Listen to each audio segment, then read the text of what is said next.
ऐसे गेम्स जिन्होंने धर्म का अपमान किया। इस वीडियो का first part the knowledge book ने कुछ टाइम पहले अपलोड किया था, जिसे देखकर लोगों ने यह कहा कि आपको इसका सेकेंड पार्ट भी बनाना चाहिए ताकि लोगों को और दूसरे भी गेम्स के बारे में पता चल सके जिसमें आपके धर्म का अपमान किया गया है। तो आज इस वीडियो को लाइक करना या मत करना, लेकिन इस वीडियो को बिना स्किप किए लास्ट तक के देखते रहना, क्योंकि हो सकता है कि जो गेम्स आप रोज खेलते हो उसने भी आपके धर्म का अपमान किया हो। Call of duty.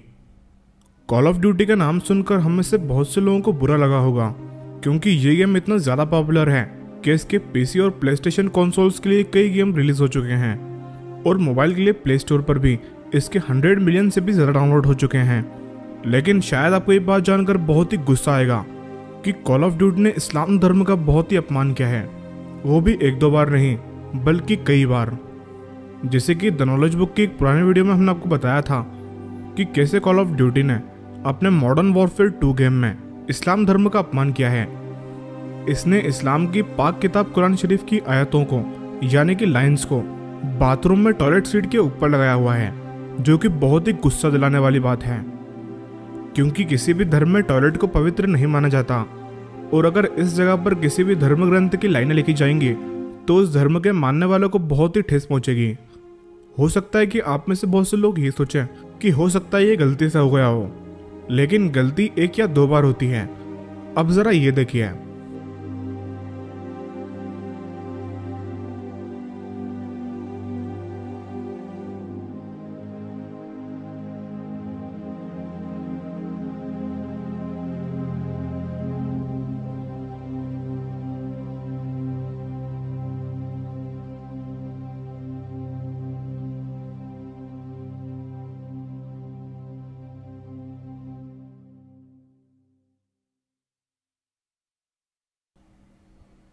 Call of duty ने सिर्फ एक बार नहीं बल्कि बार बार इस्लाम धर्म का अपमान किया है।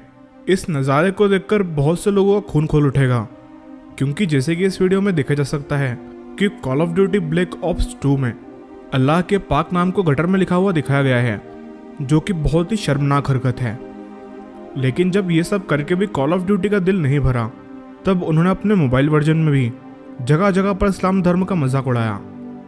जैसे कि इन्होंने गेम में कई मस्जिदें बनाई जिसमें प्लेयर जूतों के साथ एंटर करते हैं और उनके हाथों में हथियार भी होते हैं, और साथ ही साथ वो मस्जिदों पर गोली भी चलाते हैं। और इसी जगह पर आपको कई जगह कुरान की आयतें भी देखने को मिलती हैं। और यहाँ पर एक ऐसी जगह भी आती है जहाँ पर कलमा लिखा हुआ नजर आता है। जब मुस्लिम प्लेयर्स ने ये सब देखा तब बहुत से लोगों ने इसकी कंप्लेंट भी की, जिसके बाद उसे गेम से हटा दिया गया। लेकिन अभी हाल ही में कुछ टाइम पहले कॉल ऑफ ड्यूटी ने अपने मोबाइल वर्जन के लिए एक कैरेक्टर लॉन्च किया जिसका नाम उन्होंने प्रॉफिट दिया। जो लोग नहीं जानते उन्हें बता दें कि प्रॉफिट इस्लाम धर्म में नबी या पैगंबर को कहा जाता है। पैगंबर और नबी वो होते हैं जो अल्लाह यानी ईश्वर के भेजे हुए संदेश को लोगों तक पहुंचाने का काम करते हैं। इस्लाम धर्म के अनुसार इस्लाम के आखिरी नबी प्रॉफिट मोहम्मद हैं और उनके बाद कोई भी प्रॉफिट यानी कि पैगंबर दुनिया में नहीं आएगा। लेकिन कॉल ऑफ ड्यूटी वाले इस कैरेक्टर का नाम प्रॉफिट रखकर दुनिया को क्या संदेश देना चाहते हैं कि क्या ये ईश्वर का भेजा हुआ पैगंबर है। कॉल ऑफ ड्यूटी या किसी भी अन्य गेम को इस नाम को यूज करने का कोई हक नहीं है, इसलिए ज्यादा से ज्यादा लोगों को इस बारे में कंप्लेन करनी चाहिए कि इस कैरेक्टर का नाम चेंज किया जाए या फिर इसे गेम से डिलीट किया जाए। Fate Grand Order. इस गेम का नाम सुनकर शायद आपको बहुत अजीब लगा होगा, लेकिन आपको बता दें कि ये वर्ल्ड वाइड बहुत ही फेमस गेम है। ये एक जापानीज गेम है और इसका पूरा इंटरफेस भी हमें जापानीज लैंग्वेज में देखने को मिलता है। यूं तो इस गेम में कई कैरेक्टर्स हैं, लेकिन इस गेम ने अपनी हद तो तब पार कर दी जब इसने गॉडेस पार्वती का कैरेक्टर भी इस गेम में ऐड कर दिया। जैसे कि आप देख सकते हो कि इस गेम में गॉडेस पार्वती को बहुत ही आपत्तिजनक तरीके से दिखाया गया है और इन बेशर्मों ने इस कैरेक्टर का नाम भी पार्वती रखा है। इस कैरेक्टर को देखकर हिंदू धर्म के मानने वाले लोगों को बहुत ही ठेस पहुंची, और जब इस कैरेक्टर को यूनिवर्सल सोसाइटी ऑफ हिंदुइज्म के प्रेसिडेंट राजन जेड ने देखा तब उन्हें बहुत ही गुस्सा आया और उन्होंने इस कैरेक्टर को रिमूव करने की मांग भी की। राजन जेड के अनुसार देवी देवताओं को किसी भी गेम में ऐड नहीं किया जाना चाहिए। उनके अनुसार इंसान को कोई हक नहीं है कि वो जॉयस्टिक या फिर अपने हाथों की मदद से देवी देवताओं को कंट्रोल करें, बल्कि हिंदू धर्म के अनुसार देवी देवता ही इंसानों को कंट्रोल करते हैं। इस गेम में गॉडेस पार्वती के कैरेक्टर को एक बेली डांसर के रूप में दिखाया गया है, जो कि बहुत ही डिसरिस्पेक्टफुल और नाकाबिले बर्दाश्त है। इस गेम में गॉडेस पार्वती को उनके त्रिशूल के साथ दिखाया गया है, जो कि उनका सबसे महान हथियार होता है, जो कि वो हमें इस गेम में यूज करते हुए नजर आती हैं।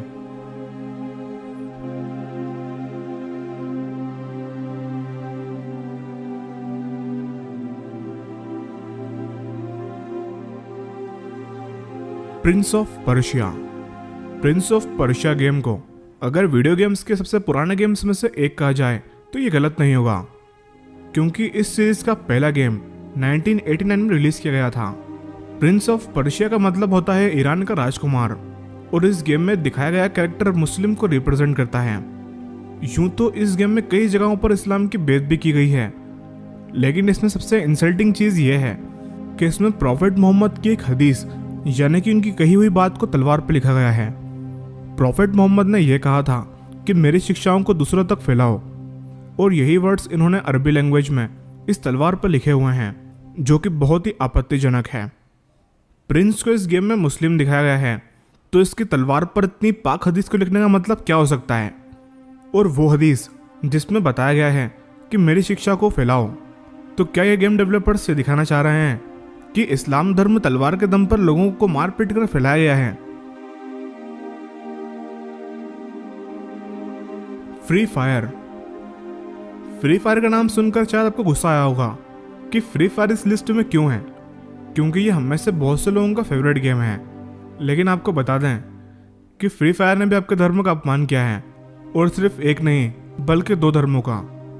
फ्री फायर में एक ऐसी जगह है जहां पर इस्लाम धर्म का अपमान किया गया, लेकिन साथ ही साथ इन्होंने एक जगह पर हिंदू धर्म का भी अपमान किया है। फ्री फायर में एक ऐसी लोकेशन बनाई गई जहां पर से अगर आप देखें तो आपको साफ साफ अल्लाह लिखा हुआ नजर आता है, लेकिन इसे देखकर बहुत से लोग ये कह सकते हैं कि हो सकता है शायद ये गलती से हो गया हो। लेकिन इस वीडियो में आपको इतने प्रूफ मिलने वाले हैं जिसे देखकर आप ये समझ जाओगे कि ये गलती से नहीं बल्कि ये सब इन्होंने जानबूझकर किया है। अगर आप शुरू से फ्री फायर खेलते हुए आ रहे हो तो आपको ये तो पता ही होगा कि शुरू में इसमें 2 कैरेक्टर अनलॉक होते हैं जिनका नाम एडम और ईव होता है। लेकिन क्या आपको पता है कि एडम और ईव कौन है? जो लोग क्रिश्चियन हैं वो इस बात को जानते होंगे कि होली बाइबल में एडम और ईव का जिक्र है, और साथ ही साथ इस्लाम के अनुसार भी एडम और ईव अल्लाह के द्वारा भेजे गए पहले आदमी और औरत हैं, और साथ ही साथ एडम एक नबी भी हैं। लेकिन फ्री फायर की बेशर्मी तो देखो, इसने इन नाम को यूज करके डिस्क्रिप्शन में साफ साफ ये भी लिखा हुआ है कि जो आप समझ रहे हो बिल्कुल सही है। इसने डिस्क्रिप्शन में लिखा हुआ है कि ये कैरेक्टर दुनिया में भेजा गया पहला इंसान है, यानी कि ये नबी आदम अलैहिस्सलाम हैं, जिन्हें इंग्लिश में एडम कहा जाता है। फ्री फायर ने इन पाक लोगों के नाम को यूज करके इन्होंने एक नहीं बल्कि 2 धर्मों का अपमान किया है। इन्होंने एडम और ईव की कैरेक्टर बनाकर उन्हें अजीब अजीब तरह के कपड़े पहनाए, और साथ में उन्हें गन देकर उनसे दूसरे लोगों का कत्ल करवाया। ये धर्म का अपमान नहीं हो तो और क्या है? इसी वजह के चलते हुए जब लोगों ने इनके नाम की कंप्लेन की, तब जाकर फ्री फायर में इनका नाम चेंज करके एडम का नाम प्रीमिस किया गया और ईव का नाम नुल्ला किया गया। लेकिन फ्री फायर यहाँ पर भी नहीं रुका, इसने और भी अलग अलग तरीकों से इस्लाम और दूसरे धर्मों का मजाक उड़ाना शुरू कर दिया। कुछ महीनों पहले फ्री फायर में गोल्डन शेड बंडल नाम का एक बंडल लॉन्च किया गया, जिसमें इस कैरेक्टर की पूरी बॉडी पर कहीं अल्लाह तो कहीं ओम लिखा हुआ है। लेकिन जब लोगों ने इस बारे में कंप्लेन करना शुरू की और इस गेम को बहुत से लोगों ने बायकॉट भी कर दिया, क्योंकि बहुत से लोगों ने खुद नोटिस किया था कि इस कैरेक्टर की बॉडी पर अल्लाह और ओम लिखा हुआ है, जो कि उन्हें अपने धर्म का अपमान लगा। इसलिए बहुत से लोगों ने प्ले स्टोर पर जाकर इस गेम को सिर्फ 1 स्टार की रेटिंग देना शुरू कर दी, जिसके चलते बाद में फ्री फायर ने इस स्किन को एडिट करके इसे नॉर्मल कर दिया। तो इन पाक नामों को इन गेम में यूज करके ये क्या बताना चाह रहे हैं? और उस गेम में जिसका मकसद सिर्फ दूसरे लोगों को किल करना होता है, इसे गेम में बार बार रिलीजन को बीच में लाना बहुत ही गलत बात है। और बार बार फ्री फायर में इस्लाम धर्म की इंसल्ट करके ये क्या साबित करना चाह रहे हैं? ऐसी और भी जगह हैं जहां पर फ्री फायर ने इस्लाम की इंसल्ट की है, और ऐसी और भी गेम्स हैं जिन्होंने आपके धर्म का अपमान किया है।